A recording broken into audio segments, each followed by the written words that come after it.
Hello friends, Uma garden video பார்க்க வந்த நண்பர்களுக்கு வணக்கம்.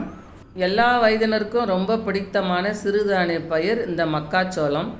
இந்த மக்காச்சோளத்தை தரை தோட்டத்தில் தான் வளர்க்க முடியும்னு ரொம்ப நாளாக நினச்சிட்டு இருந்தேன். மாடியிலையும் ரொம்ப ஈஸியாக வளர்த்தி எடுக்கலான்றதை நிறைய வீடியோக்களில் பார்த்து நானும் இந்த வருடம் என்னுடைய டெரஸ் கார்டனில் ஒரு 2 தொட்டியில் ட்ரை பண்ணேன். விதை முதல் அறுவடை வரை தான் இந்த வீடியோவில் பார்க்க போகிறோம். வீடியோ மிஸ் பண்ணாமல் பாருங்கள். வீடியோ பதிவினுடைய நோக்கமே ஆர்கானிக்கான மக்காச்சோளம் நம்ம வீட்டிலேயே வளர்க்கலான்றதுக்கு தான். ஆன்லைனில் வாங்கினா இந்த மக்காச்சோள விதையை டைரெக்டாக நம்ம எந்த தொட்டியில் வளர்க்க போகிறோமோ அதுலேயும் விதைகள் போடலாம். இல்லை சின்ன தொட்டியில் விதைகள் முளைக்க போட்டு ஒரு 10 அல்லது 15 நாள் கழித்து அந்த செடிகளை ரீபாட்டிங் செய்யலாம். விதைகள் முளைக்க போடும்போது நம்ம மாலை நேரத்தை பயன்படுத்தணும். விதைகள் ரொம்ப ஆழமாக போடாமல் மேலோட்டமாக போட்டுட்டு லைட்டாக தண்ணியை தெளித்து ஒரு செமி ஷேடான சன்லைட்டில் ஒரு 3 நாள் வைத்துட்டு ஓரளவுக்கு சின்னதாக முளைச்சி வந்த பிறகு நம்ம சன்லைட்டில் வைக்கணும். பெரிய பெயிண்ட் பக்கெட்டில் 2 செடிகளை தனித்தனியாக நட்டாச்சு. இது உயரமாக வளரக்கூடிய செடின்றதுனால உயரமான கண்டெய்னர் எடுத்திருக்கேன். செடியை ரீபாட்டிங் செய்து ஒரு 15 நாள் வளர்ச்சி தான் இப்போ நம்ம பார்த்துட்ருக்கோம். கரும்பு செடியில் வரக்கூடிய இலைகள் போல் ரொம்ப நீளமாக பசுமையாக ரொம்ப அழகாக இருக்குது. ஷார்ட் வீடியோவில் நிறைய ஷேர் பண்ணியிருந்தேன். நிறைய நண்பர்கள் உங்கள் மக்காச்சோள செடி ரொம்ப அழகாக இருக்குதுன்னு எனக்கு கமெண்ட்ஸ் கொடுத்துட்ருந்தாங்க. இந்த மக்காச்சோள செடி குறுகிய கால பயிர். 80லேருந்து 90வது நாளே இதுலேருந்து காய்கள் வந்துடும் அறுவடைக்கு அப்படின்னு நிறைய வீடியோவில் பார்த்தேன். ரொம்ப சிம்பிளான ஒரு பராமரிப்பு தான். எல்லா செடிகளுக்கும் கொடுக்குற கடலை புண்ணாக்கு உரம், மண்புழு உரம், மாட்டுத்தொழு உரம் இதை தான் கொடுத்துட்டு வந்தேன். இந்த செடிகள் காற்றில் ஆடி உடையாமல் இருக்கிறதுக்காக பேலன்ஸுக்கு ஈக்குவலாக ஒரு கம்பு வச்சு கட்டிட்டேன். எந்த ஒரு டிஸ்டர்பன்ஸும் இல்லாமல் அழகாக வளர்ந்து வந்தாங்க. இப்போ பார்த்துட்ருக்கிறது 2 மாதத்தினுடைய வளர்ச்சி. பூ எடுக்க தொடங்கியாச்சு.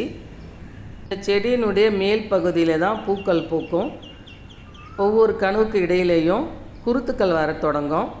நாம் இந்த பூக்களை கட் பண்ணி பாலினேட் பண்ணால் தான் நமக்கு மக்காச்சோளத்தில் முத்துக்கள் வரும். விவசாயிகள் நிலத்தில் பயிரிடும்பொழுது அந்த நிலம் முழுவதுமே இந்த செடிகளை வளர்த்து வரும்பொழுது காற்றிலே பாலினேஷன் நடந்துடும். நம்ம மொட்டை மாடியில் தொட்டியில் வளர்க்கும் பொழுது ஹேண்ட் பாலினேஷன் செய்தால் மட்டும்தான் நமக்கு காய்கள் கிடைக்கும். இப்போ நீங்கள் பார்த்துட்ருக்கிறது இந்த கணுவில் வந்த குருத்து, அதில் மேலே இருக்கக்கூடிய நூல் போல் இழை போல் இருக்குது பாருங்கள். இதுதான் பாலினேஷன் பண்ணக்கூடிய இடம். இப்போது செடியினுடைய மேல் பகுதியில் இருக்கக்கூடிய பூக்களை எடுத்து ஹேண்ட் பாலினேஷன் பண்ணிட்டோன்னா இதில் நிறைய காய்கள் பிடிக்கும். இதை நான் நிறைய வீடியோவில் பார்த்து தான் செய்தேன்.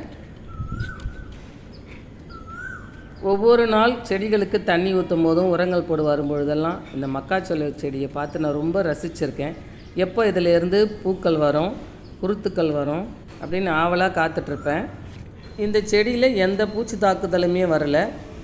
ரொம்ப அருமையாக செழிப்பாக வளர்ந்து வந்தது. இந்த சீசனில் மழையும் அடிக்கடி பெஞ்சிட்டே இருந்ததால் அதிகமான தண்ணி கொடுக்க வேண்டிய வேலையும் இல்லாமல் போச்சு. எனக்கு ஒரு செடியிலேருந்து ஒரு கரு மட்டும்தான் வந்திருக்கு. நம்ம ஊர் கிளைமேட்டுக்கு இப்படி தான் வருமானு கமெண்ட்ஸில் சொல்லுங்கள் ஃப்ரெண்ட்ஸ். காலையில் செடிக்கு தண்ணி ஊற்ற வரும்போதெல்லாம் இந்த ஹேண்ட் பாலினேஷன் செஞ்சுட்டு தான் செடிகளுக்கு தண்ணியே ஊற்றுவேன். இதில் மக்காச்சோளம் எந்த அளவுக்கு வருதுன்னு பார்க்குறதுக்கான ஆவலுக்காக தான் டெய்லி ஹேண்ட் பாலினேஷன் செய்துகிட்டே இருப்பேன். இந்த வீடியோ பார்க்குற நண்பர்கள் யாரெல்லாம் உங்கள் வீட்டில் மக்காச்சோள செடியை வளர்த்துருக்கீங்க, அதுக்கு என்ன உரங்கள் கொடுத்தீங்க அப்படின்னு கமெண்ட்ஸில் ஷேர் பண்ணிக்கோங்க ஃப்ரெண்ட்ஸ். ஒரு சில கார்டன் நண்பர்களுடைய வீடியோ பார்க்கும்பொழுது ஒரு செடியிலே 2 அல்லது 3 கருக்கள் இருந்தது. ஆனால் என்னுடைய தோட்டத்தில் இருக்கக்கூடிய இந்த செடியில் ஒரே ஒரு கருதாக இருந்தது. ஃபஸ்ட் டைம்ன்றதுனால ஓகே இதிலேருந்து முழுமையாக நம்ம முத்துக்கள் எடுக்கணும் அப்படின்னு டெய்லி ஹேண்ட் பாலினேஷன் பண்ணிக்கிட்டே இருப்பேன். இந்த வருடம் என்னுடைய டெரஸ் கார்டனில் எனக்கு புதிய அனுபவத்தை கொடுத்த இந்த மக்காச்சோள செடி யாருக்கெல்லாம் பிடிச்சிருக்கோ அவங்கெல்லாம் ஒரு வீடியோக்கு ஒரு லைக் பண்ணி சப்ஸ்கிரைப் பண்ணுங்கள். நியூ சப்ஸ்கிரைபர் VS இந்திரா, தாமரை செல்வி, ஹோம் இவங்கெல்லாம் என்னுடைய வீடியோக்கு தொடர்ந்து சப்போர்ட் கொடுத்துட்டு வராங்க. மற்ற நண்பர்களுக்கும் இந்த வீடியோ மூலம் நன்றியை தெரிவிச்சுக்கிறேன். தொடர்ந்து ஆதரவு கொடுத்துட்டு வாங்க ஃப்ரெண்ட்ஸ். 90 நாள் ஆயிடுச்சு. காய்களும் நல்லா பெரியதாக முத்திருச்சு. காய்கள் அறுவடை செய்யலான்னு பார்த்தேன். பாருங்கள், என்னுடைய செடியில் ஒரு கருவில் இருந்த மொத்த முத்துக்களையும் அணில் சாப்பிட்டுட்ருக்குது. கைப்பிடி சோறுக்கு பக்கத்துலேயே இந்த நான் தொட்டியை வச்சதால் அணிலுக்கு ரொம்ப வசதியாக போச்சு. ஃபுல்லாகவே சாப்பிட்டு வெறும் ஸ்டெம்மை மட்டும்தான் விட்டுட்டு போயிருக்கு. சரி, மற்ற செடிகளில் இருக்கக்கூடிய காய்களையாவது நம்ம ப்ரொடெக்ட் பண்ணலான்ட்டு கவர் வாட்டர் கேன் போட்டு நல்லா கவர் பண்ணிட்டேன். அடுத்து ஒரு 2 days கழித்து பார்த்தா அதுலேயும் பதம் பார்த்துட்டாங்க இந்த அணில். இந்த வருடம் அணிலுக்கான உணவை தான் நம்ம பயிர் செய்திருக்கோன்னு அந்த அணிலையும் மன்னிச்சு விட்டாச்சு. மீதி இருக்கக்கூடிய காய்களாவது ஏதோ கட் பண்ணி கொஞ்சம் எடுக்கலான்னு சொல்லி பார்த்தேன். ஒரே ஒரு காயில் மட்டும் பதம் பார்க்காம விட்டுருக்காங்க. அதில் முழுமையான முத்துக்கள் இருக்கும்னு நினைக்கிறேன். இப்போ எல்லாத்தையுமே நம்ம அறுவடை செய்துக்கலாம். இந்த மாதிரி அனுபவங்கள் இருந்தால் என்னோடய கமெண்ட்ஸில் ஷேர் பண்ணிக்கோங்க ஃப்ரெண்ட்ஸ். இது ப்ரொடெக்ட் பண்ணுறதுக்கு நீங்கள் என்ன மாதிரியான ப்ரிகாஷன்ஸ்லாம் எடுத்தீங்கன்னு கமெண்ட்ஸில் ஷேர் பண்ணிக்கோங்க. இப்போ காய்களை கட் பண்ணியாச்சு. ஓரளவுக்கு தான் எனக்கு முத்துக்கள் இருக்கும்னு நினைக்கிறேன்.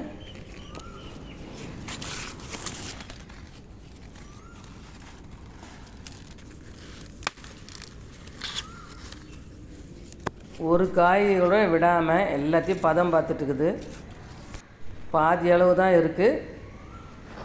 அந்த பாதியே எந்த அளவுக்கு டேஸ்ட்டாக இருக்குன்னு நம்ம எல்லா காய்களையும் கட் பண்ண பிறகு பார்க்கலாம். இந்த ஒரு காய் மட்டும் முழுசாக அப்படியே இருக்குது. கட் பண்ணி எடுத்தாச்சு. ஓகே ஃப்ரெண்ட்ஸ், ஒரு 4 செடியில் இருந்த காய்களில் 3 காய்கள் எனக்கு முழுசாக கிடச்சிருக்கு. செடியில் இருந்த ஒரு கருவை ஃபுல்லாக வந்து அணில் சாப்பிட்டு முடிச்சிட்டாங்க. இப்போ இந்த சோளத்தில் எந்த அளவுக்கு முத்துக்கள் இருக்குதுன்னு பார்க்கலாம். ஒரு சைடு தான் அழகாக முத்துக்கள் இருக்குது, மற்ற எல்லாத்தையும் சாப்பிட்டு முடிச்சிட்டாங்க.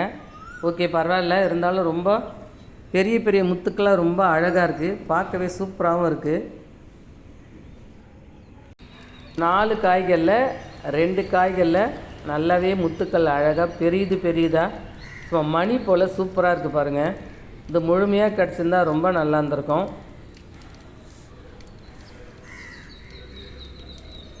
ஓகே ஃப்ரெண்ட்ஸ், இந்த வீடியோ பிடிச்சது அப்படின்னா வீடியோக்கு ஒரு லைக் பண்ணி சப்போர்ட் பண்ணுங்கள். உங்களுடைய கருத்துக்களை கமெண்ட்ஸ் பாக்ஸில் கொடுங்க. Happy gardening. தேங்க்ஸ் ஃபார் வாட்சிங் ஃப்ரெண்ட்ஸ்.